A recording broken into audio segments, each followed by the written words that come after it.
Messieurs et mesdames, je tiens à vous dire une grande nouvelle. Je n'ai pas vu le film Bumblebee, mais pour l'instant, eh bien les critiques sont pour l'instant très fans du film. Mais on verra ce qu'il va donner parce que pour l'instant on l'a pas vu, mais en attendant, il y a quoi attendre. Et c'est pour ça qu'on va débattre sur d'autres films Transformers encore.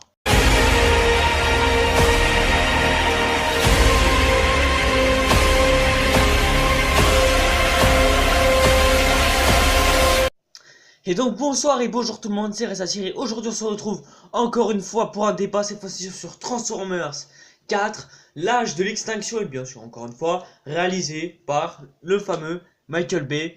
Donc avec cette fois-ci un casting totalement différent puisqu'il y a aussi Mark Wahlberg et d'autres acteurs que je ne connais pas encore. Déjà faut savoir, avant de commencer, faut savoir que j'ai adoré, enfin ce film je l'ai d'ailleurs vraiment adoré, à tel point que c'est même encore aujourd'hui mon Transformer préféré. Donc que ce soit le 1, que ce soit le 2 ou voire même le 3, même si j'ai presque rien à reprocher, eh bien le 4 reste quand même mon préféré, même si j'avoue que les 3 autres étaient de bons chefs-d'œuvre. Et entre les 4, je dirais c'est celui-là mon préféré, je suis désolé. J'y ai d'ailleurs même le DVD du fameux Transformers 4, qui d'ailleurs est un DVD que j'ai eu lors du Noël de 2014, donc c'était l'année de... l'année de la sortie du film, enfin il est sorti l'été, mais bon le DVD je l'ai eu à Noël 2014. Donc voilà, j'ai vraiment été très content à tel point que j'en ai crié le jour où j'ai eu le DVD. Donc voilà, donc l'âge de l'extinction vraiment en parfait DVD, en plus en bon état, en seulement 4 ans. Bien sûr, après je parle du disque, hein, je parle pas de la boîte entière. Hein.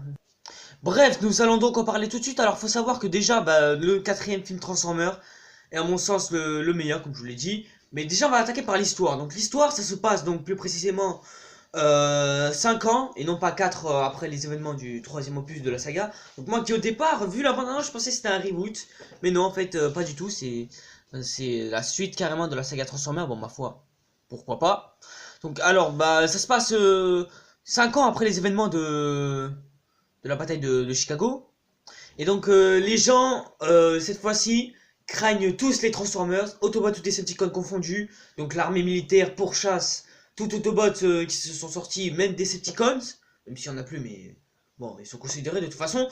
Et donc du coup ils vont essayer de se camoufler et trouver des cachettes. Et bien sûr un personnage nommé Kid Yeager, joué par Mark Wahlberg, finira par trouver eh bien le fameux camion d'Optimus Prime, donc qui considérera que c'est un vieux camion, et qui finira par découvrir que c'est un Transformers, et ils pensent qu'il faut le revendre et tout ça, mais après il s'avérera être leur allié et tout, et après ça va être la galère, et vous connaissez la suite, voilà. Donc alors déjà on a droit à un premier plan du film vraiment très très bien, donc d'ailleurs je n'ai absolument rien à reprocher, et franchement c'est un super plan. Parce que là t'es dans l'espace et tu vois des vaisseaux approcher. Puis d'ailleurs ça se passe à l'époque des dinosaures, mais bon ça j'y reviendrai un peu plus tard. Voilà, donc franchement l'introduction là je me suis dit oula, là on part dans de bonnes bases. Là c'est bon, enfin on a une introduction bien placée et tout. Et en plus pour une fois que Optimus Prime ne narratise, enfin ne fait pas le narrateur dès le début du film. Donc là pour une fois, là pour le coup là on était bien, là tu vois t'étais bien ready pour le film. Encore une fois, les effets spéciaux, je trouve qu'ils ont fait d'énormes progrès là-dessus. Surtout en ce qui concerne les designs des Transformers. Franchement, enfin voilà. Et puis surtout leur mode véhicule. Bon, déjà, je pense que ça a dû leur coûter énormément cher. Franchement, même leur mode véhicule. Là, t'as envie de te dire, oh putain, il est belle cette bagnole, je devrais me l'acheter. Oh ouais, là, moi, je vais séduire les meufs, tu vois.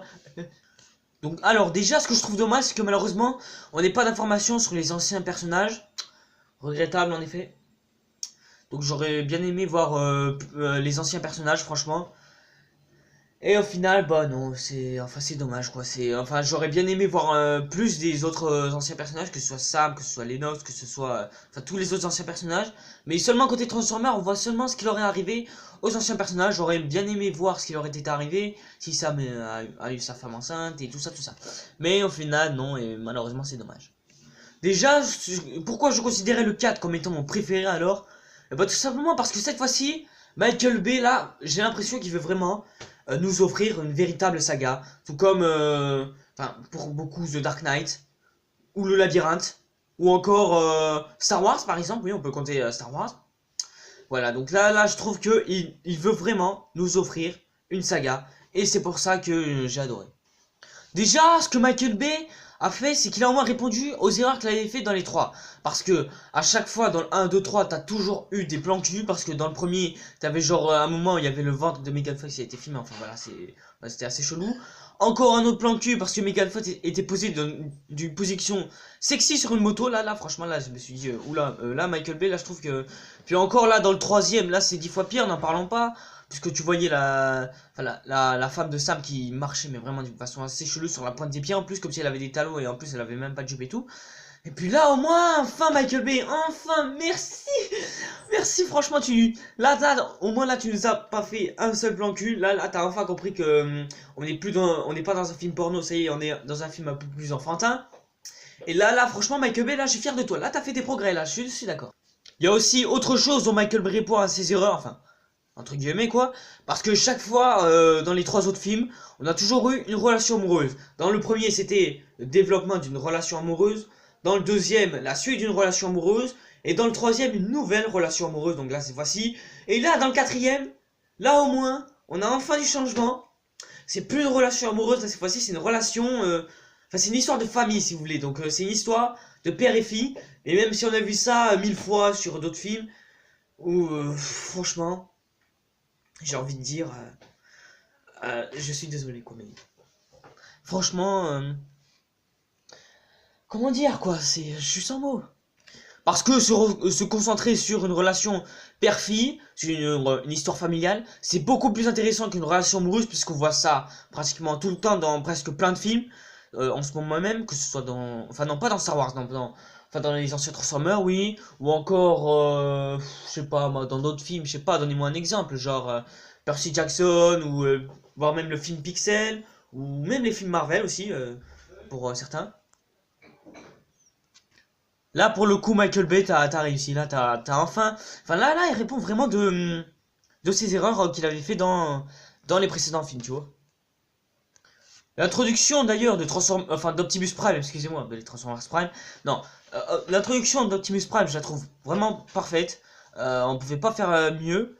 Franchement, je trouve que l'histoire, enfin, même si c'est à peu près la même histoire que dans le premier Transformer, mais ça passe avec Optimus. Là, pour le coup, là, j'ai vraiment été séduit. Et peut-être que ça aurait été mieux comme ça si ça rencontrait Optimus en premier, mais bon, avec Bumblebee déjà, je trouve ça plutôt bien quoi. Donc voilà. Quant aux musiques, là encore une fois, du progrès, monsieur Bay. Vous avez fait du progrès. Je vous remercie.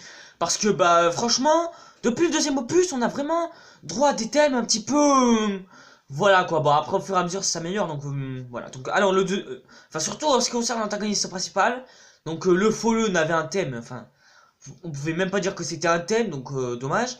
On avait aussi droit au thème de Shockwave, qui était pas mal, je dis pas, même celui de, enfin Driver, mais voilà. Enfin Driver c'est le serpent de Shockwave. Donc Shockwave, elle a eu un thème vraiment bien. Sentinel Prime dans le même film, il était très très bien, mais encore faudrait-il faire quelques petites améliorations. Là, Lockdown. Lockdown a vraiment peut-être le meilleur thème de toute la saga. D'ailleurs, je vais vous en faire passer un extrait là d'ailleurs.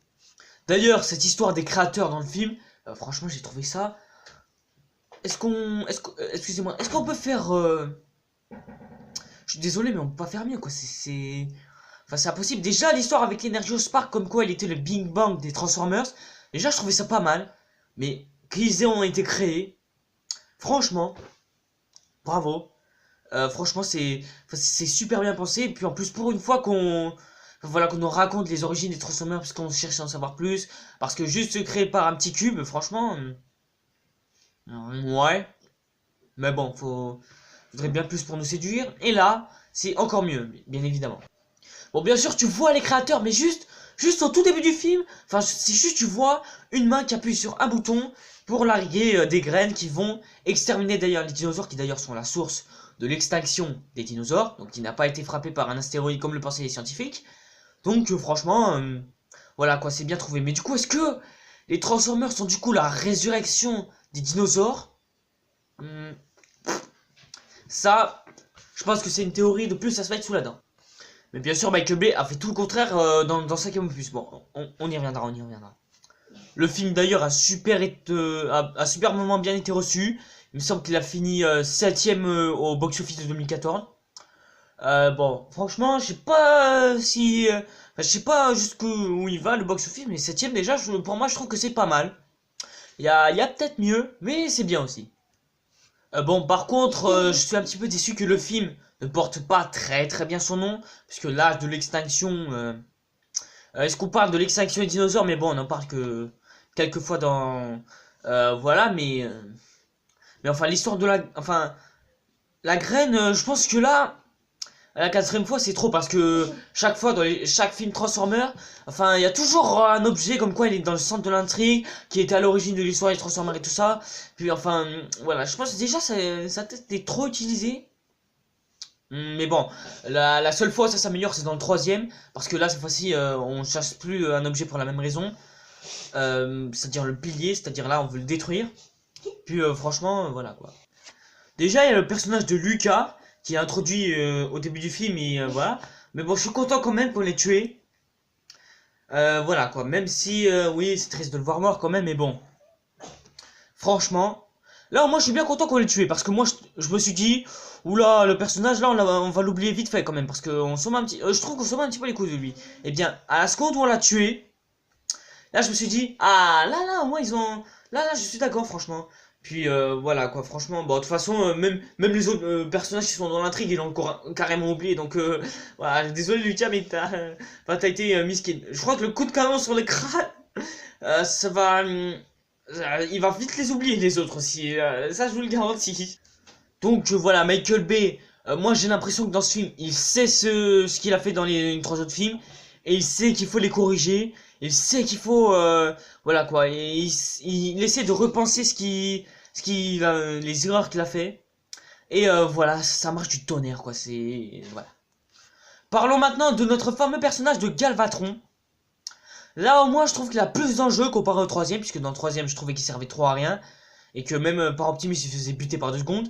Dommage qu'on n'ait pas de petite bataille finale avec lui quand même à la fin. Mais bon, déjà, je suis content de revoir Galvatron parce que le mec il donne des ordres, puis il dit oh allez, je vais me chercher ma graine. Il faut que voilà, donc et puis sa manière de penser, franchement, je trouve que voilà, mais la manière qu'il ait survécu parce qu'après il s'est fait arracher la tête par comme du je sais pas quoi. Ouais,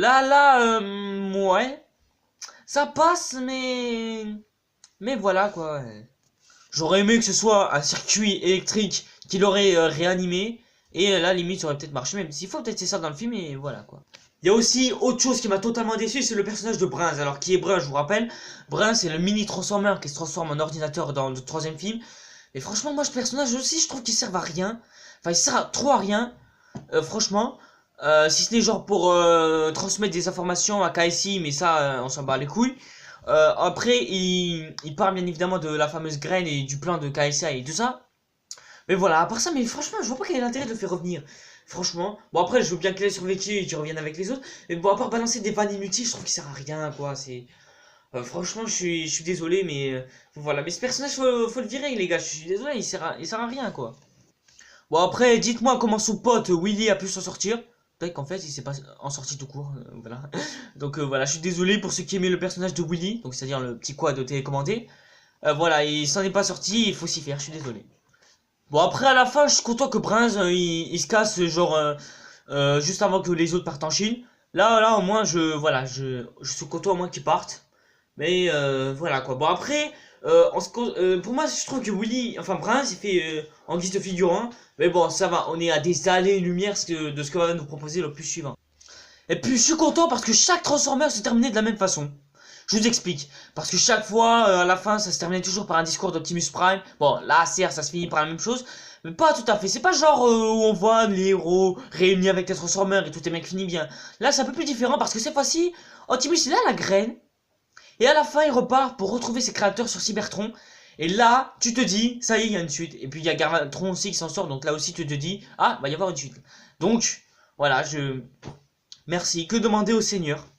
Qu'est-ce qu'il faut demander? Enfin un arc narratif, et là ça devient vraiment une vraie saga. Voilà.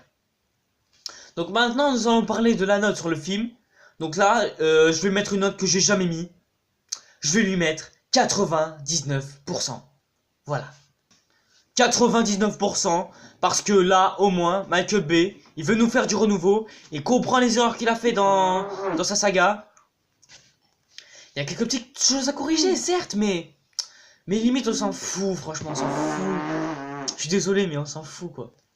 Donc, normalement, prochainement, je risque de faire le débat sur le 5ème, enfin, c'est-à-dire juste après.